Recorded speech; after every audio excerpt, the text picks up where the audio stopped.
I need you to stop everything you are doing and listen to me right now, because we are living through the most dangerous and pivotal 48 hours in the history of the American presidency. You saw the headline, and I am here to tell you that it is not clickbait. It is the terrifying reality that is unfolding inside the White House at this very moment. Donald Trump has broken down. The man who projected an image of invincible strength to the world has crumbled under the weight of a stunning betrayal by the very people he created. We are receiving confirmed reports from deep within the West Wing that the President of the United States is isolated, paranoid, and lashing out in a way that should concern every single citizen of this country. But the reason for his breakdown is what you really need to understand. The Republican Party machine that protected him, enabled him, and excused his crimes for a decade has turned on him. In a shocking 48-hour shift, the GOP leadership has decided that Donald Trump is no longer their king. He is their casualty. Let me be very clear about what is happening here. This is not a standard political disagreement. This is a palace coup. For years, we asked ourselves what it would take for the Republican establishment to finally say enough. We thought it might be the insurrection. We thought it might be the felony convictions. We thought it might be the sexual abuse liability.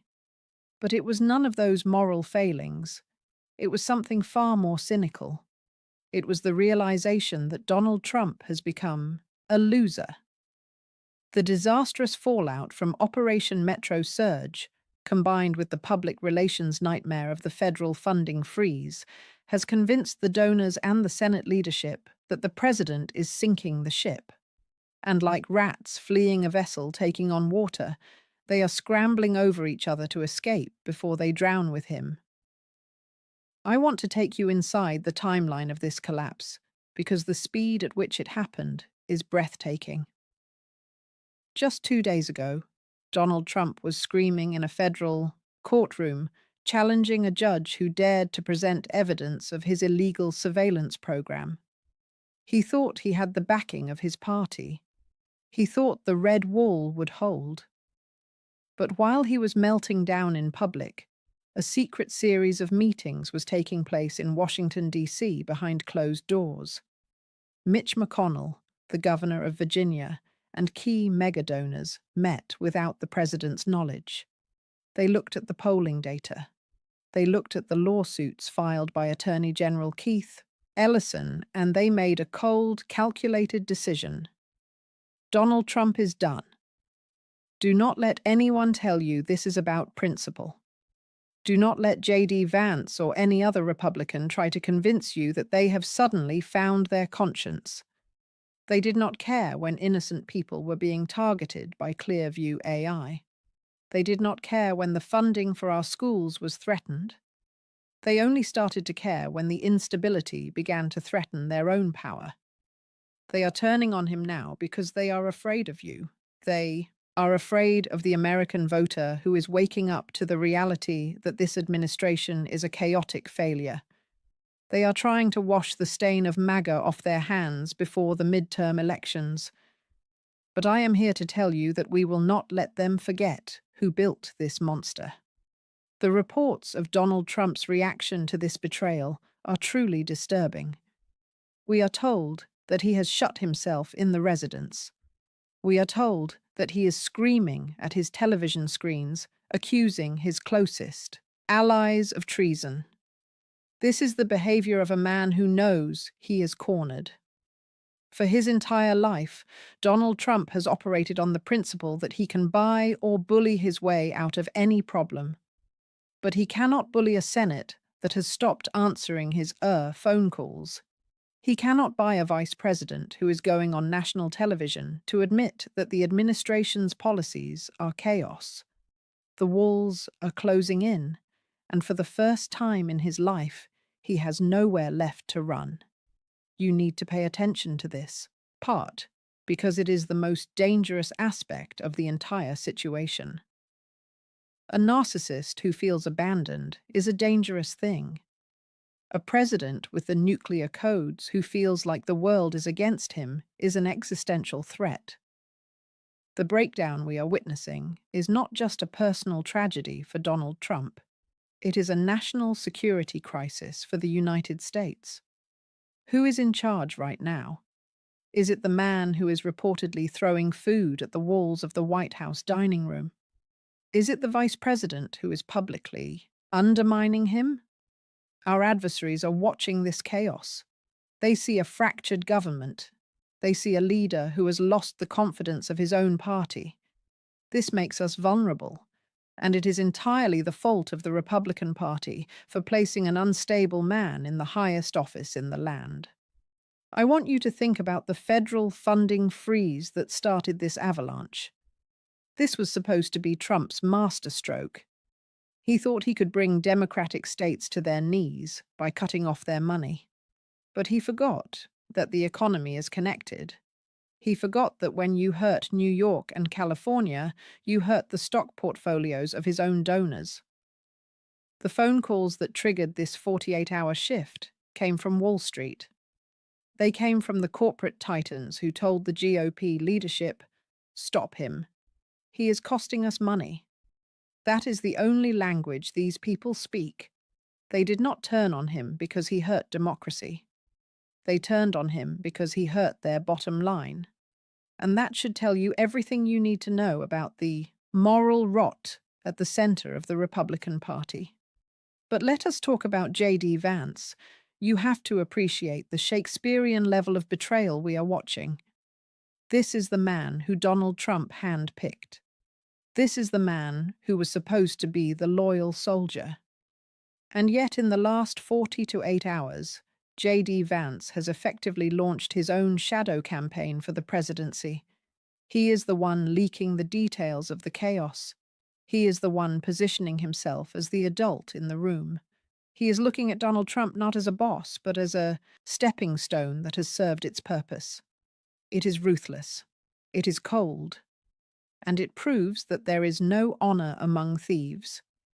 You might be asking yourself, why does this matter to me? It matters because while they fight their civil war, the machinery of government is grinding to a halt. While Donald Trump is obsessing over who betrayed him, who is managing the crisis at the border, who is overseeing the economy, who is ensuring that your local hospital gets its federal grants? No one. The government is paralyzed by the psychological collapse of the executive branch. We are drifting without a rudder, and the storm is getting worse. This is why we need to demand immediate action. We cannot wait for the election. We need Congress to step in now. I am calling on the Democrats in the Senate, and indeed any Republican who still has a shred of patriotism left to demand a briefing on the president's mental state. If he is suffering a breakdown, if he is incapacitated by paranoia and rage, the American people have a right to know. We have the 25th Amendment for a reason. It is not a decoration. It is a safety valve for exactly this kind of nightmare scenario. If the cabinet leaders who are now whispering about his condition to reporters do not have the courage to invoke it, then they are just as complicit in the danger he poses as he is. Do not look away. I know it is exhausting. I know the drama is overwhelming, but that is what they want. They want you to tune out so they can reshuffle the deck and deal themselves a new hand. They want to swap out Donald Trump for a slicker, smarter version of the same authoritarianism. They want you to think that getting rid of Trump fixes the problem. It does not. The problem is the surveillance state they built together. The problem is the Operation Metro surge that they all voted for.